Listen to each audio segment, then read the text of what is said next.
왜 그림을 그리게 됐냐면은 그림은 항상 미스터리가 있어요. 그림은 항상 앞을 보고 있잖아. 그래서 이 그림의 이야기 속으로 들어간 그 뒤에는 뭐가 있을까가 항상 궁금한 거지. 나랑 저 뒤에 있는 다른 사람과 두 사람의 시선이 겹쳐있는 어떤 중간으로서의 그림. 다양한 시점을 중첩해서 새로운 관점을 보여주고 싶은 오병재 작가입니다.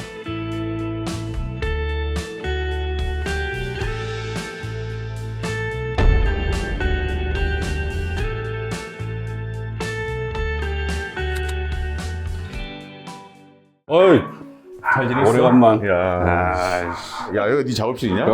어우씨. 너 작업실 처음 보는 것 같아, 지금? 사람들 잘 안 몰라. 엄청 큰 줄 알았더니, 야. 너 큰 작업도 많이 하는데, 지금. 여기서 다 하지. 여기서 다 하는 거야? 그럼 공간 좀 잠깐 소개 좀 해줘. 여기는 무슨 방이야? 여기는 그냥 이제 나 그린 것들 보관하고 재료 놔두고 이러는 방이야. 네가 그림이 다 팔렸나 보다, 야. 이만큼 있어 지금. 요거밖에 안 남았다는 거구나. 저 위에 그림은? 저 우리 아들 그림인데 우리 아들이 초등학교 1학년 때 나 그림 그리는 거 옆에서 보고 자기도 그리고 싶다고. 아이고. 그래가지고는 내 그림처럼 두 개서 이렇게 나눠서 그렸대. 또 보는 게 있으니까. 그래서 지금까지 갖고 있지. 야, 근데 생각보다 깔끔하다, 너. 나? 어. 그림을 그릴 때는 항상 깔끔하게 마음을 가다듬고 그리거든. 우리 중학교 동창이잖아. 어릴 때 봤던 네 이미지가 좀 달라. 어릴 때 깔끔했어 나도. 아니야, 전혀 안 깔끔했어. 맨날 이렇게 더벅머리 같이 부시시하고. 그랬나? 나 그때 이렇게 탁 장구경 머리 같아. 그만하고. 요즘 그럼 넌 어떤 작업하고 있는 거야? 작업은 기존에 이제 했던 내 그 메인 컨셉이 약간 그 물리적인 시점을 교차시켜서 어떤 새로운 관점을 만들어주는 그런 작업을 하기 때문에 그 중에 이제 하나가 이제 여건근법을 이용해서 어떤 관점을 새롭게 만들거든. 그래서 그 여건근법으로 이야기할 수 있는 소재, 대상 이런 게 어떤 걸까 이런 걸 좀 계속 생각하면서. 그러니까 그 여건근법이라는 거 우리가 알고 있는 그 원근법의 반대라는 거지. 그렇지. 원근법은 어떤 이제 소실점, 뭐 하나나 두 개나 세 개의 소실점을 향해서 사라지는 거잖아. 그치. 소실점이 사라지는 점이니까. 그렇지. 그래서 뒤로 갈수록 작아져. 근데 그거를 나는 이제 반대로 앞은 그대로인데 뒤로 갈수록 사물이 커지게 그리는 거야. 오히려 그렇게 그리면 이제 사물이 앞으로 이렇게 나오는 느낌? 그래서 그 효과를 이용을 해서 새로운 어떤 관점에 대한 이야기를 하고 싶어서 여건근법을 하는 거지. 그래. 그럼 약간 그림 보면 좀 설명해 주면 어떤 게 이게 더 나으려나? 이게 내가 이제 처음 여건근법을 그린 그림이야. 이런 거. 그전에는 이제 다시점? 여러 가지 시선을 모아서 어떤 형태를 만드는 그 다시점이 은근히 나한테 그 재밌고 매력적인 거야. 다시점이란 우리가 소위 말하는 피카소의 약간 그렇지. 큐비즘에서 나오는 그런 것들을 비슷한 거지. 그래서 여건근법 처음 제대로 그려보자 한 게 영국에 갔을 때거든. 그때 이제 나는 그걸 알게 된 거야. 다시점이라는 거는 나의 눈이야.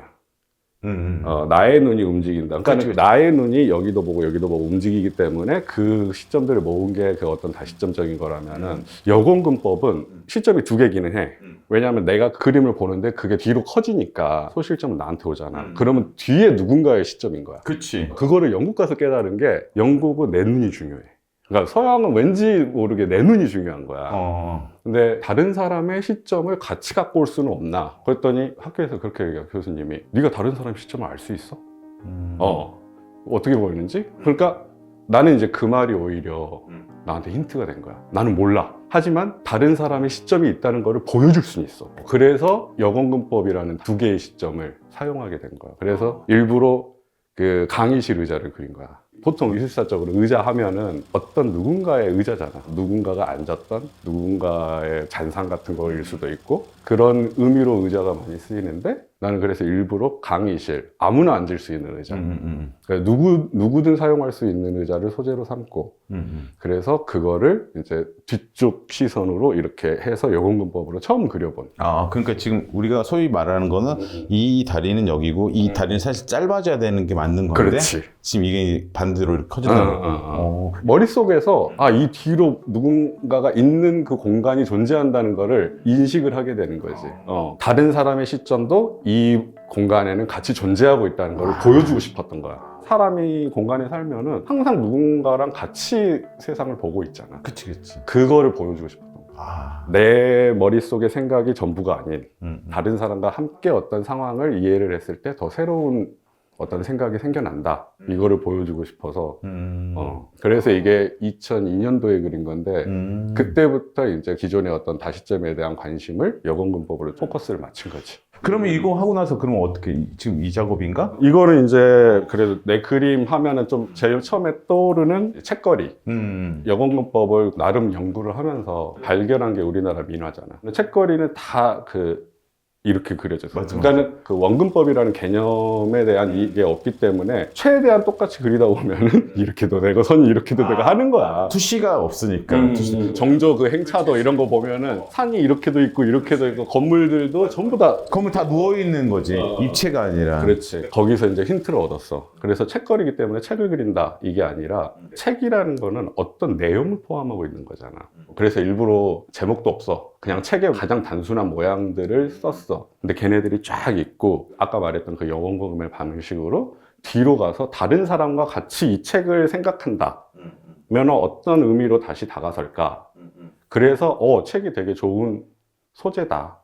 그래서 일부러 그 뒤에 공간이 있음을 이 하늘색으로 암시를 해주는 거거든. 그래서 약간 이제 뒤 자체가 이렇게 좀 넓어 보이는 느낌으로. 책이 책장에 꽂혀 있지만은 딱 들어가 있는 게 아니라 뭔가 약간 떠 있고 좀 앞으로 쏟아질 것 같고 이런 느낌이 들잖아. 어떻게 보면 상당히 약간 시선적으로 불안한 느낌들이 들어. 그 작품들 그런 느낌, 앞으로 쏠린다는 느낌도 좀 있고. 그래서 뭔가 이렇게 움직임이 있는 듯한 느낌이지. 그다음에 이게 딱 안정적으로 있는 게 아니라 그래서 우리의 생각이 계속 변화해 갈 수 있고 그런 것들을 보여주고 싶은 거야. 그러면 이런 색감 톤 같은 거는 지금 약간 좀 변화가 있잖아, 좀. 그거는 이제 굉장히 시각적인 즐거움을 위해서 약간의 리듬, 움직임을 표현해주고 싶은, 그리고 가장 단순한 두 책의 이미지, 하나는 이렇게 라운드로 되어 있고 하나는 이렇게 반듯한 가장 기본적인 책의 형태를 계속 이렇게 교차시켰구나. 그렇게 계속 함으로써 시각적인 즐거움도 동시에 가질 수 있게. 근데 계속 반복적인 변화다 이게 보니까. 반복적이지만은 똑같은 건 하나도 없어. 재료는 이제 아크릴?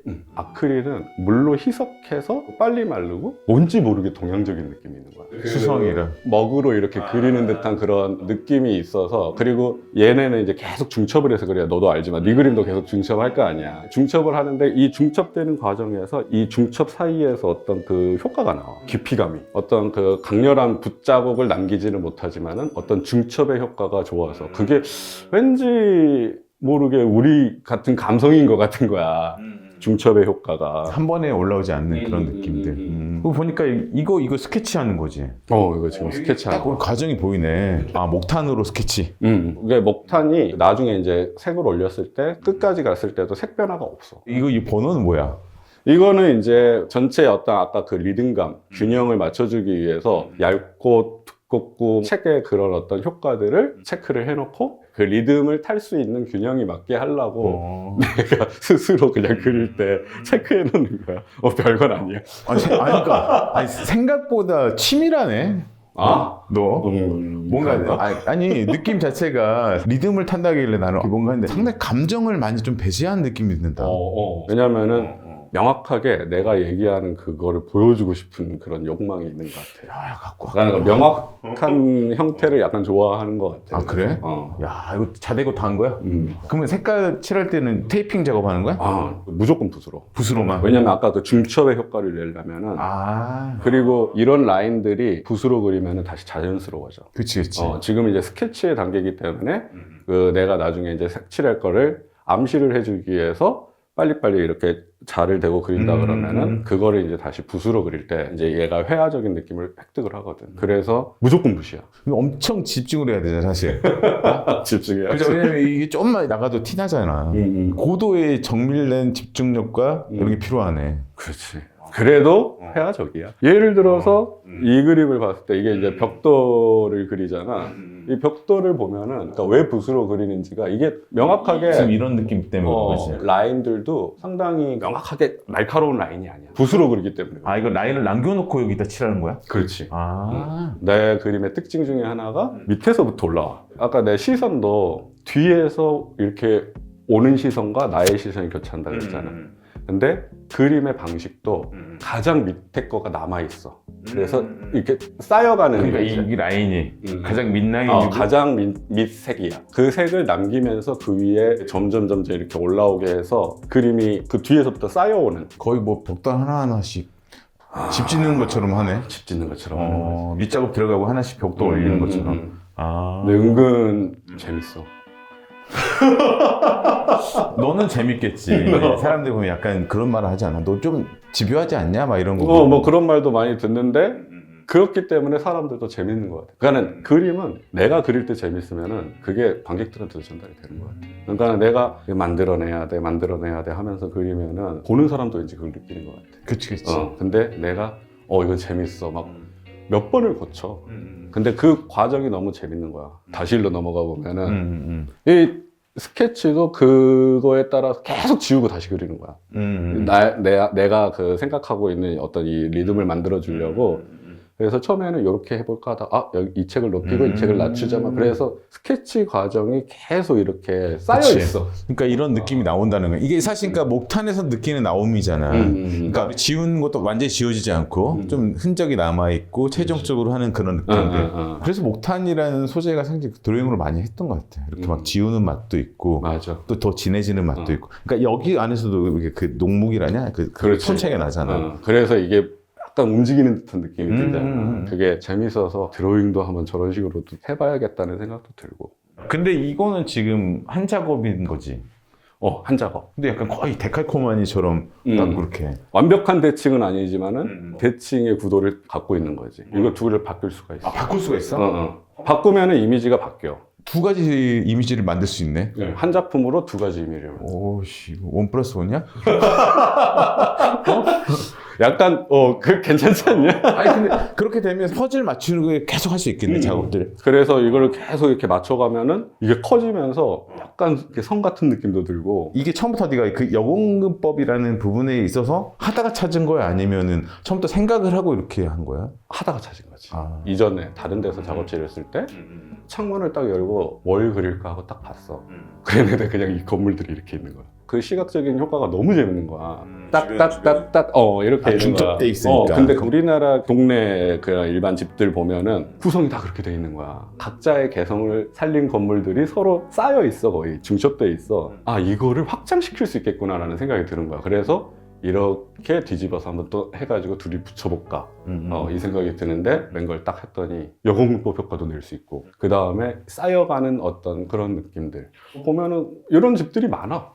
이거는 뭐 비교적 최근에 지어진 건물, 이거는 한 뭐 7, 80년대 우리가 벽돌집 많이 지었잖아. 그런 건물. 그러니까 그때 당시 유행하던 느낌들이 다 계속 그 마을에 덧붙여져 있고 새로운 유행들이 이렇게 쌓이는데 그 전에 것도 보이고 어떻게 보면 네 작업 말한 것처럼 그 저 안에 있는 기본적인 거는 토대에 놔두고 계속 덧붙이다 보니까 그렇지. 이제 하나씩 쌓이는 거잖아. 하나씩 쌓여가면서 뭔가 이야기가 되는 거야. 역사가 보이고. 한번 바꿔볼래?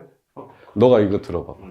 이렇게 놔두면은 야, 느낌이 확 다르다. 그러니까 아까는 수직적인 이미지였다면 얘는 약간 수평적인 이미지로 바뀌잖아. 그 좌우만 바뀌었을 뿐인데 그래가지고는 이거 그린 다음에 우와 신난다 이런 생각을 했었어.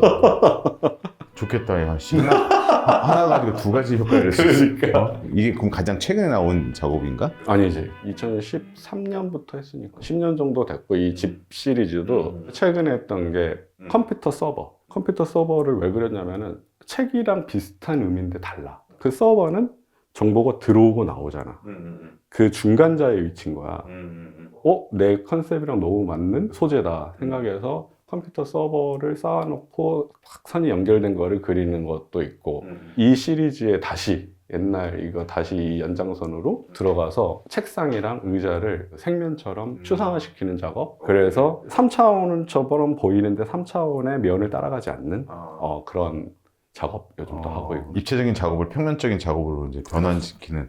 요즘 또 그 작업을 하고 있고. 너가 이제 이렇게 여공근법이라는 이런 거를 하다 보니까 약간 직업병이라는 게 있잖아. 내가 뭔가 꽂혀 있는 거 대상에 보면은 모든 사물을 바라볼 때 어떤 소재가 되는 거잖아.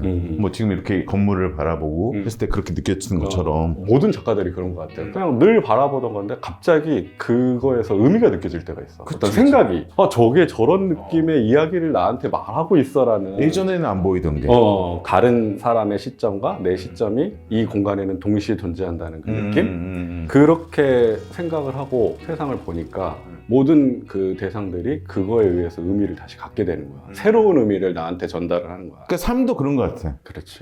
내가 말하는 게 다 옳고 그런 게 아니잖아. 그렇지. 다각도의 어떤 그런 생각도 존재하는. 상대적인 의미가 존재하는 거고 그렇기 때문에 그거를 표현해주고 싶고 내 그림을 보는 그 관객도 그런 어떤 새로운 의미를 느낄 수 있었으면 좋겠어.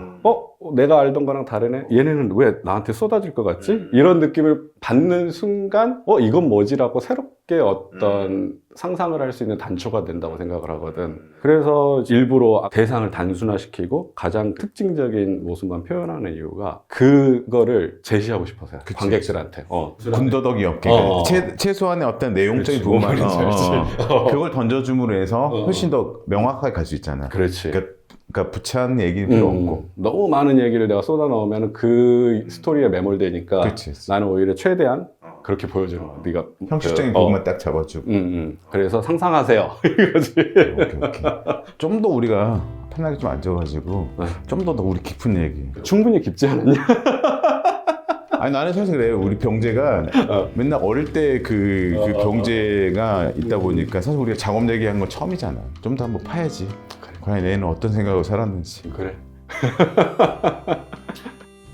나 너 중학교 때 너 집이 초가집이었잖아. 그렇지. 나는 진짜 빈곤하게 사네. 근데 나중에 그게 아니었잖아, 사실. 문화재에 살고 있는 거지. 그러니까. 할아버지도 정말 그 오지호 화백이라고 우리나라에서 그렇지. 거의 알아주는. 아버지는 또 아버지. 오승현 화백님. 너 3대까지. 그렇지. 사실 나는 어렸을 때 너무 그런 게 부러웠었거든. 그게 오히려 어떻게 보면은